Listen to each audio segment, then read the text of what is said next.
Au nom du Père et du Fils et du Saint-Esprit. Amen, amen.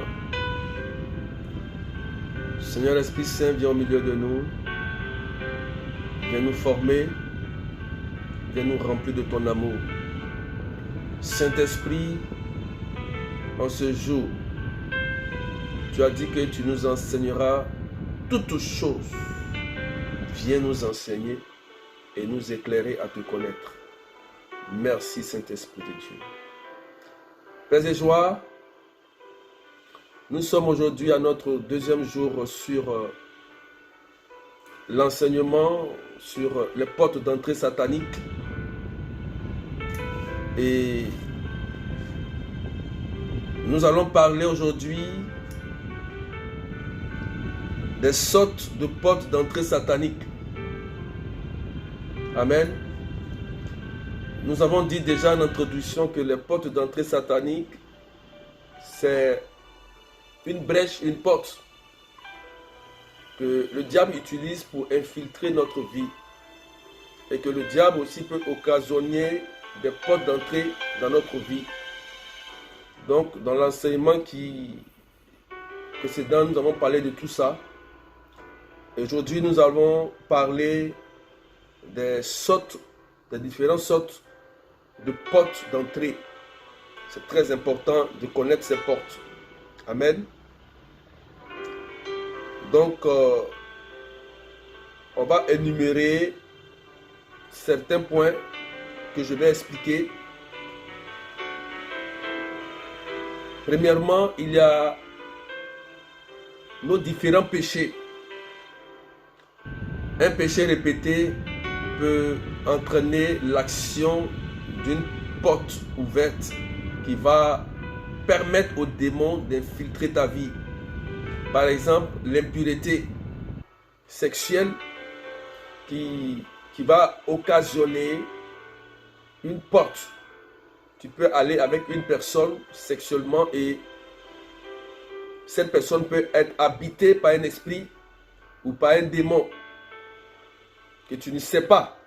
Mais lorsqu'il y a contact de sang, automatiquement le démon qui est en la personne peut infiltrer ta vie, détruire ta vie. Tu ne vas pas comprendre. Or, c'est le péché que tu as commis qui a permis au diable d'infiltrer ta vie. C'est pourquoi il est important de marcher dans la sanctification et d'éviter le péché. Parce que le péché met une barrière entre nous et Dieu. Donc, nos différents péchés répétés peuvent entraîner et occasionner l'entrée et l'accès du diable dans notre vie. Donc, c'est très important de se sanctifier et de se purifier.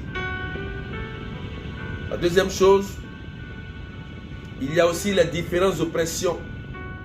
L'oppression, c'est l'action du diable sur le corps de la personne ou l'esprit de la personne ou les choses et les objets. Donc l'oppression peut s'attaquer à ton corps, à l'animal, à l'objet. Par exemple, tu te lèves le matin, tu es tourmenté par un démon, ou la nuit, tu dors, il y a un esprit qui veut coucher avec toi. Par exemple, lorsque tu te lèves, tu as des douleurs de tête atroces, tu ne comprends pas, qui persistent chaque fois. Tu peux, dans ta maison, sentir des présences maléfiques et bizarres, tu ne comprends pas. Tu peux constater que ton animal qui est si gentil devient agressif. S'il y a une action démoniaque dans cette maison où tu es, ça peut influencer ta vie et influencer les objets et même tes animaux. Tu peux être tourmenté par un démon. C'est ce qu'on appelle l'oppression. Donc, dans ce cas, tu as recours à une prière de délivrance, de libération. Il faut qu'on te libère de cet esprit. Donc, l'oppression peut être aussi une sorte de porte d'entrée. Et l'oppression peut être... Une personne peut être oppressée parce que ses parents ont fait des choses qui ont appelé les esprits dans sa vie. Donc c'est très important de savoir que l'oppression est une faute, est une forme d'action démoniaque sur la vie de quelqu'un. Amen. Il y a aussi l'obsession, c'est l'action du diable sur la pensée. Donc le diable infiltre ta pensée, il trouve une porte dans ta pensée, il met une idée dans ta tête. Par exemple, il te dit suicide-toi, ou bien par exemple, il te dit fais le mal, ou bien il te dit par exemple, en fait tu es accablé par quelque chose, il t'oppresse, il t'assujettit par cette chose. Donc le diable agit sur ta pensée, il t'obsède à pouvoir commettre quelque chose d'abominable qui n'est pas juste à l'égard de Dieu. Et lorsque après tu commets cette action, tu as honte, tu te sens bizarre. Donc il y a aussi l'obsession que le diable utilise qui agit sur la pensée. C'est pourquoi il faut contrôler ta pensée. Avant de poser une action, il faut réfléchir et discerner.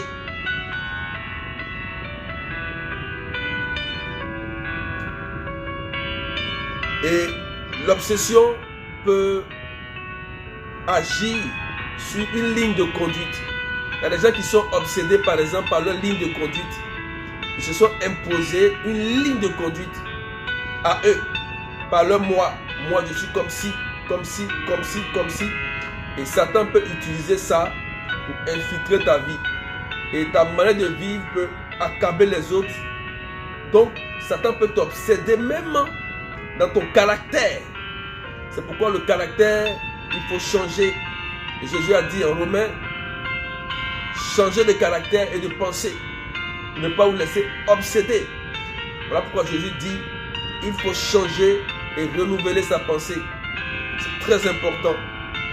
Donc une ligne de conduite peut être influencée par un démon. Par un démon qui agit sur ton moi et sur ta pensée.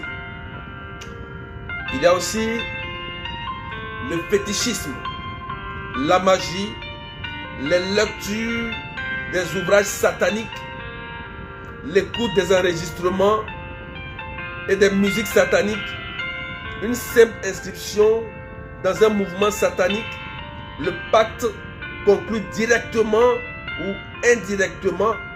Vous voyez, le fétichisme, c'est le port des talismans, comme on dit. Vous partez voir un féticheur, les marabouts, les charlatans qui vous donnent par exemple, qui rentrent en contact avec le démon, parce qu'ils sont en contact avec le démon par un esprit de python. Et lorsqu'ils sont en contact avec le démon, automatiquement, ils appellent un esprit qui peut infiltrer votre vie parce que vous partez les voir et vous remettez de l'argent, vous remettez des vêtements, vos noms, des habits, ainsi de suite. Et l'esprit peut infiltrer votre vie par un féticheur, par l'intermédiaire d'un féticheur. Donc, ça, c'est une manière au diable de rentrer dans ta vie.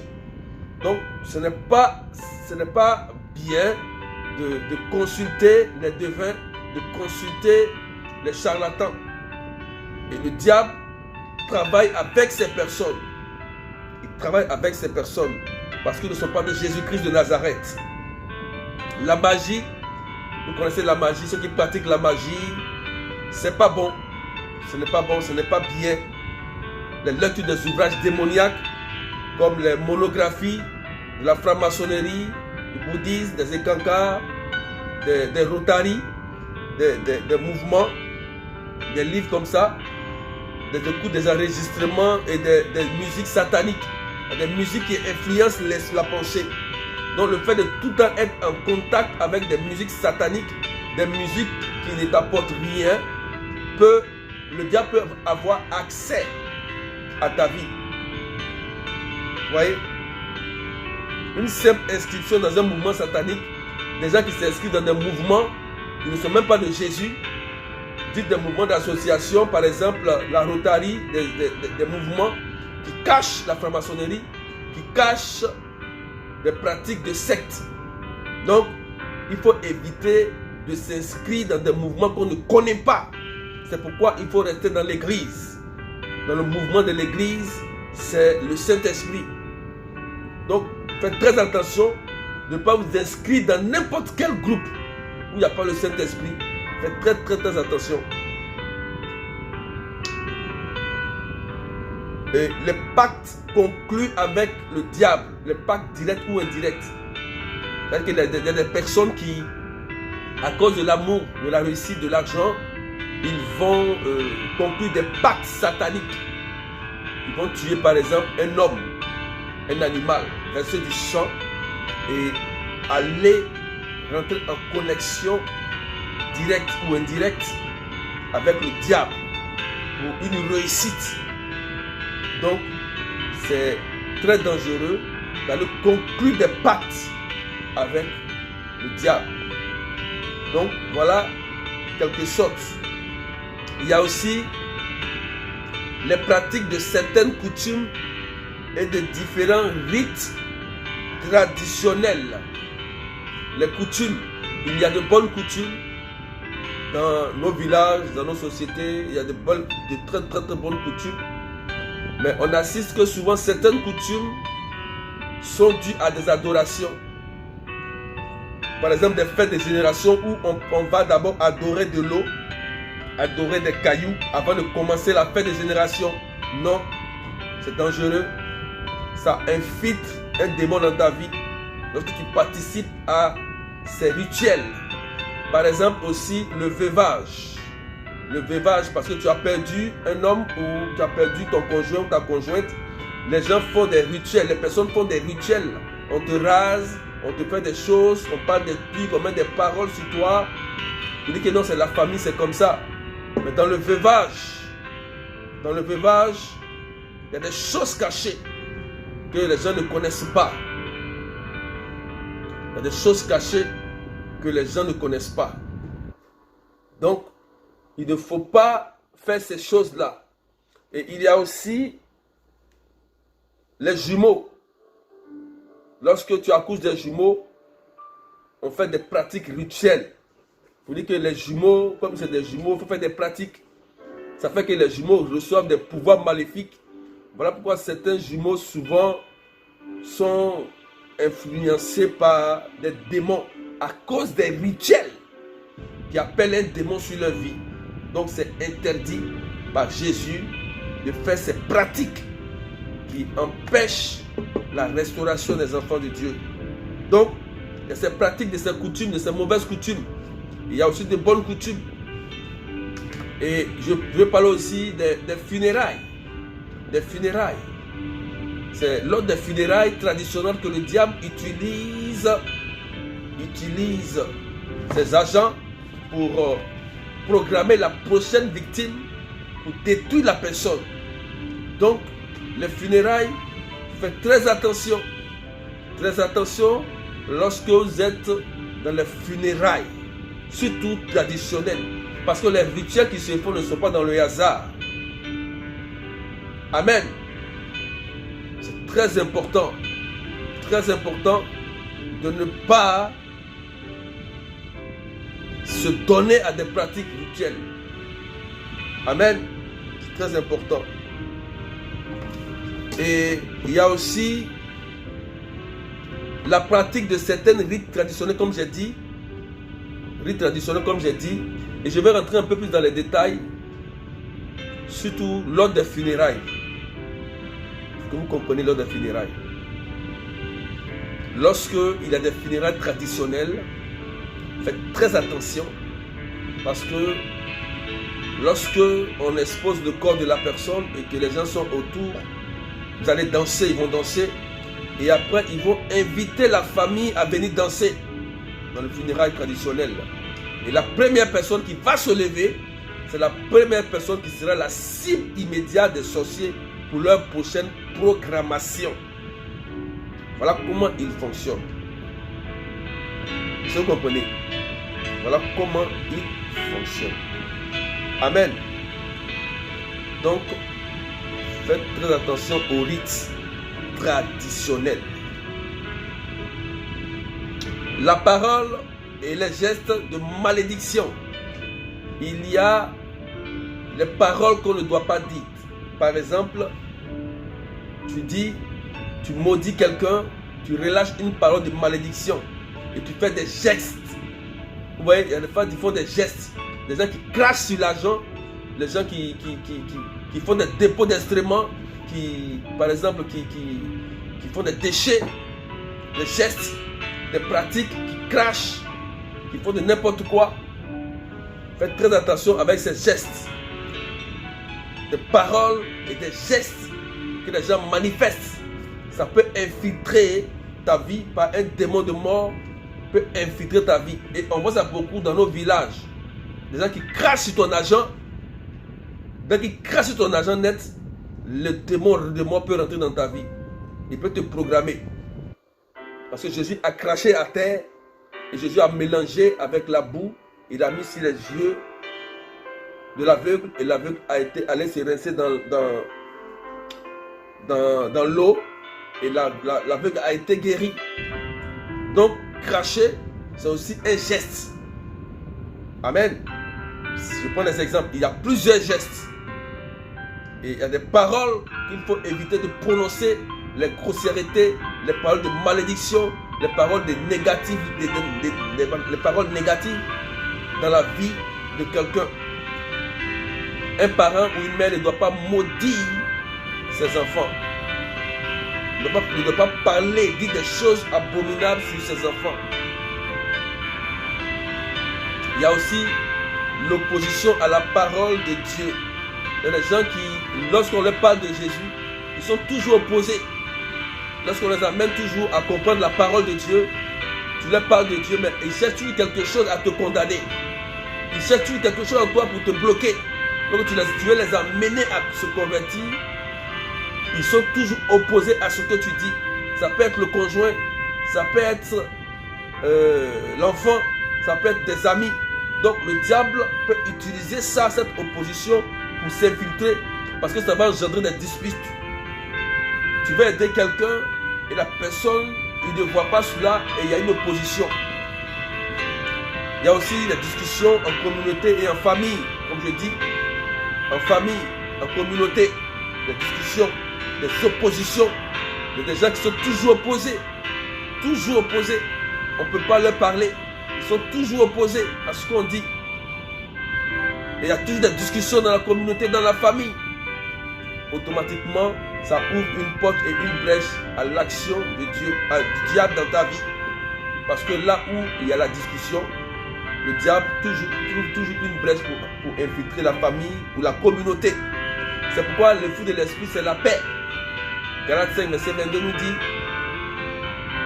amour, paix, justice, patience. Donc ici, on parle de la paix doit être dans la communauté un fruit toujours présent ou dans la famille. Donc là où il n'y a pas la paix et là où il y a la discussion, le diable vient et il peut rentrer facilement. Il y a aussi le rejet de la foi de Jésus au vagabondage spirituel. Et c'est qu'on assiste aujourd'hui. Les gens aujourd'hui ne suivent plus le Christ, ils suivent l'homme. Les gens suivent les péchés, les modérateurs, les faux prophètes. Ils suivent l'homme, ils regardent l'homme. Tant que celui-là n'est pas là, moi je ne peux pas prier. Comme si c'est lui qui t'a créé. Non. Il y a des personnes qui ont plusieurs pères. Ils viennent ici, il y a des prophètes, ils prient à des bergers, ils prient à des prêtres, ils se promènent de prophète en prophète. Ils sont perdus. On appelle ça le vagabondage spirituel. Ces personnes n'ont jamais de solution. Ils sont tout le temps troublés et accablés. Parce qu'ils ne sont pas stables. Ils n'ont pas de papa. Comme un enfant peut avoir plusieurs papas, ils se promènent partout. Un papa va dire l'autre, l'autre va dire l'autre, l'autre va dire l'autre. Tu es troublé toi seul. Parce qu'ils ne diront pas la même chose. Et tu seras perdu. C'est pourquoi il faut être stable. Il ne faut pas se mener au vagabondage spirituel.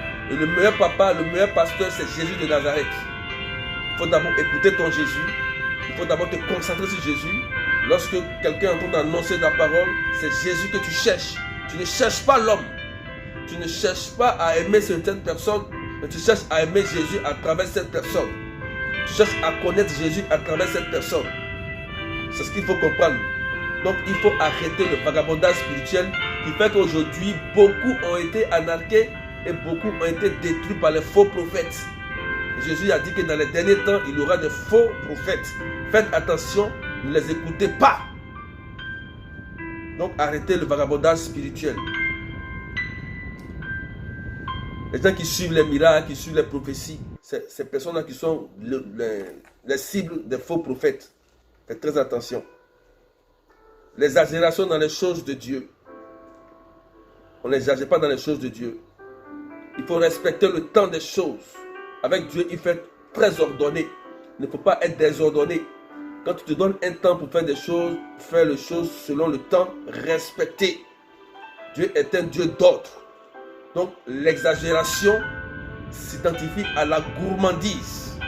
La gourmandise qui est un péché capital entraîne la mort, entraîne la destruction. Il y a un démon derrière la gourmandise. Il dit ceux-là adorent leur ventre. Ils adorent leur ventre. Donc c'est très important de faire attention à l'exagération dans les choses de Dieu. Par exemple, quelqu'un est malade. Il est chez toi à la maison et toi tu laisses la personne malade, tu t'en vas à l'église. Tu laisses la personne pour dire que toi tu t'en vas à ta prière. Tu ne peux pas t'occuper de cette personne. Ça c'est dangereux. C'est dangereux. Parce que si tu pars que la personne décède, tu vas prendre les pots cassés et Dieu va t'accuser pour ça. Donc c'est très important de pouvoir respecter ces choses. Il ne faut pas exagérer dans les choses de Dieu. Amen. Donc il y a aussi la distraction. Il y a des gens qui sont toujours distraits.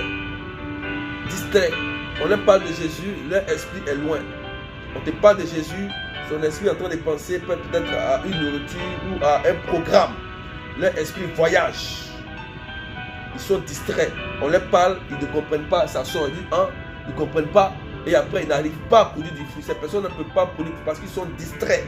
Quand tu es distrait, tu ne peux pas accepter et retenir la parole de Dieu.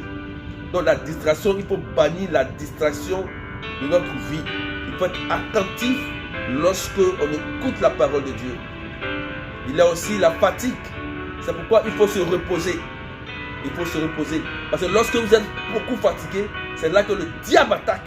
C'est pourquoi le repos, il est très important. Ça peut être une porte que le diable va utiliser parce que tu es fatigué, ton corps est fatigué, ton esprit est fatigué. Le diable, il t'attaque immédiatement. Il y a les agitations aussi intérieures. Les agitations intérieures. Il y a des gens qui sont agités intérieurement. Ils ont des problèmes intérieurs, des blessures intérieures, des trucs qui agissent dans leur intérieur. Amen. Ils sont agités dans leur cœur. Leur cœur est incertain. Leur cœur est dans le doute. Et ces personnes, le diable peut passer par là afin d'être dans le doute. Le diable peut utiliser ton ignorance dans ce doute-là pour te conduire vers une fausse piste. Tu peux tomber sur un faux homme de Dieu. La précipitation dans les choses de Dieu et dans le travail de Dieu. Il ne faut pas se précipiter à prier pour des gens, à faire des choses n'importe comment. C'est pourquoi on nous invite, on va voir aussi on va voir le cure d'âme après. On va voir l'écoute spirituelle, le cure d'âme. Parce que une personne peut venir à toi et si tu n'arrives pas à cerner le problème de la personne, tu vas te précipiter pour prier pour cette personne. La personne peut être malade et souvent on fait cette erreur, nous tous. On fait ces erreurs-là. La personne tellement entourée que la personne il est malade, il souffre. Donc on veut forcément prier pour sa guérison sur place. Alors que peut-être il y a quelque chose qui a occasionné ça. Il faut l'écouter, il faut l'aider d'abord à être restauré et après prier pour sa guérison. Il y a des gens qui sont blessés intérieurement. Il faut les aider à guérir, à être restaurés et après prier pour leur guérison.